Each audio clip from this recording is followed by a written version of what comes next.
Society meeting ಅನ್ನ ಮಾಡಿದೀವಿ.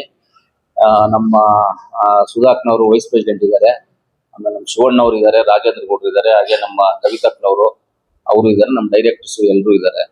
ಇವತ್ತು ಮೀಟಿಂಗ್ ಮಾಡಿದೀವಿ. ಮೀಟಿಂಗ್ ಮಾಡಿ ಖರ್ಚು ವೆಚ್ಚ ಏನೇನಾಗಬೇಕು, ಆಮೇಲೆ ಬಿಲ್ಡಿಂಗ್ ಕಟ್ಟೋದು, ಆಮೇಲೆ ನೆಕ್ಸ್ಟ್ ಮಂತ್ 22ನೇ ತಾರೀಕು GBM ಮಾಡಬೇಕು ಅಂತ ಇದೀವಿ. 22ನೇ ತಾರೀಕು GBM.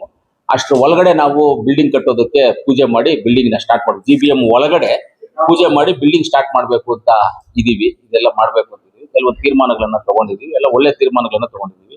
ಆಮೇಲೆ ಈಗ ನಮ್ಮ ಅಮೂಲ್ ಇಂದ ಆರ್ಗಾನಿಕ್ ಗೊಬ್ಬರಗಳು ಬಂದಿದೆ. ಅಮೂಲ್ ಅಂದ್ರೆ ಅದು ಒಂದು basically as milk production company. ಅದು ಮಿಲ್ಕ್ ಸರ್ಕಾರದ ಅಂಗಸಂಸ್ಥೆ. ಅದು ಗುಜರಾತ್ ಅಲ್ಲಿ ಇರೋದು ಸರ್ಕಾರದ ಅಂಗಸಂಸ್ಥೆ, ಸರ್ಕಾರನೇ ಅದೂನು.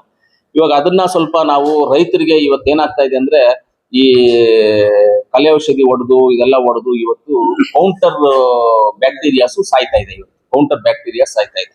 ಕೌಂಟರ್ ಬ್ಯಾಕ್ಟೀರಿಯಾಸ್ ಯಾವಾಗ ಸತ್ತೋಗುತ್ತೋ ಮಣ್ಣು ಸತ್ತೋಗುತ್ತೆ.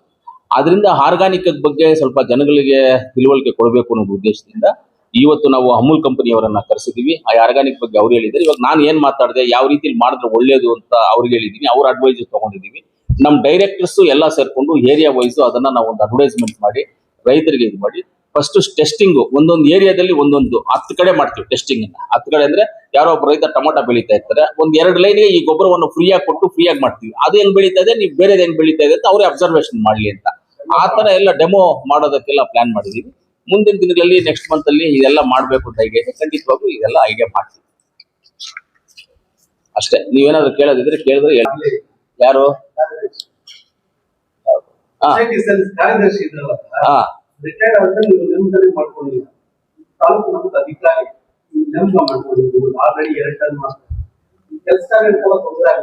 ಏನು ತೊಂದರೆ ಇಲ್ಲ. ಯಾಕಂದ್ರೆ ಇಲ್ಲ ಅದು ಇಲ್ಲ ಕಾರ್ಯದರ್ಶಿ. ಹೌದು.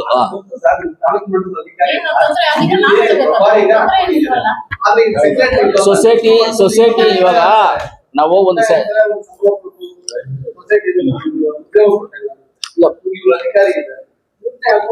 ಹೌದು. ನಾವೇನಂದ್ರೆ ಇವಾಗ ಯಾರನ್ನಾದ್ರೂ ಒಬ್ಬರನ್ನ ಹೊಸಬ್ರಾಗಿ ತಗೊಂಡ್ರೆ ಮಿನಿಮಮ್ 75,000 ರೂಪಾಯಿ ಸಂಬಳ ಕೊಡಬೇಕು. ನಮ್ಮ ಸೊಸೈಟಿಗೆ ಆ ಶಕ್ತಿ ಇರ್ಲಿಲ್ಲ. ಅದಕ್ಕೋಸ್ಕರ ಸರ್ಕಾರದ ಸಂಸ್ಥೆ ಆಗಿರೋದ್ರಿಂದ ಅವ್ರನ್ನ ಪ್ರಭಾರಿಯಾಗಿ ಇಲ್ಲಿ ಹಾಕೊಂಡಿದೀವಿ. ಅವ್ರಿಗೆ ನಾವು ಸಂಬಳ ಕೊಡಂಗೇನಿಲ್ಲ. ಅದು ಇದು ಸ್ವಲ್ಪ ಭತ್ತೆ ಕೊಡ್ತೀವಿ, ಸ್ವಲ್ಪ ಪ್ರಭಾರ ಭತ್ತೆ ಅಂತ ಸ್ವಲ್ಪ ಕೊಡ್ತೀವಿ ಅಷ್ಟೇ. ಅಲ್ಲ, ಉಳಿಕೆ ಮಾಡ್ತಾ ಇದೀವಿ ನಾವು. ಆ ಬಿಲ್ಡಿಂಗ್ ಕಟ್ಟಿ, ಈ ಬಿಲ್ಡಿಂಗ್ ಎಲ್ಲ ಕಟ್ಟಿ ಐಡಿಯಾಗಳು ಚೆನ್ನಾಗಿದೆ. ಇವಾಗ ಹೊಸದಾಗ ಒಂದು ಪ್ರಭಾರಿ ಯಾರನ್ನೊಬ್ಬರು ತಗೊಂಡ್ವಿ. ಅವ್ರಿಗೆ ಏನ್ ಗೊತ್ತಿರುತ್ತೆ, ಅವ್ರಿಗೆ ಎಲ್ಲ ಆಫೀಸ್ಗಳು ಓಡಾಡಕ್ಕಾಗಲ್ಲ. ಇವಾಗ ನಮ್ದು ಕೆಲಸಗಳು ಜಾಸ್ತಿ ಇದೆ. ಎಲ್ಲಾ ಡಿಪಾರ್ಟ್ಮೆಂಟ್ ಇವ್ರು ಕನೆಕ್ಟಿಂಗ್ ನಲ್ಲಿ ಇರುವಂತ ಡಿಪಾರ್ಟ್ಮೆಂಟ್ಸ್ ಎಲ್ಲ ಇರೋದು. ಅದ್ರಿಂದ ಎಲ್ಲಾ ಕೆಲಸಗಳು ಈಸಿಯಾಗಿ ನಮ್ಗೆ ಆಗುತ್ತೆ ಅನ್ನೋ ಉದ್ದೇಶದಿಂದ ಅವ್ರನ್ನ ಇಟ್ಕೊಂಡು ಮುಂದಕ್ಕೂ ಅವ್ರನ್ನ ಇಟ್ಕೊಳ್ತೀವಿ. ಮುಂದಿನ ದಿನಗಳಲ್ಲಿ ನೋಡೋಣ ಅದು ತಗೋಬೇಕಾ ಬೇಡವಾ ಅನ್ನೋದು ಆವಾಗ ತೀರ್ಮಾನ ತಗೊಳ್ತೀವಿ. ಇವಾಗಂತೂ ಸದ್ಯಕ್ಕಂತೂ ಆ ಐಡಿಯಾ ಇಲ್ಲ. ಇವಾಗ ಈ ಸಂಸ್ಥೆ ನಡೆಸೋಕೆ ಎಫಿಷಿಯಂಟ್ ಅಧಿಕಾರಿ, ಅಷ್ಟೇ, ಕೇಪಬಲ್ ಅಧಿಕಾರಿ.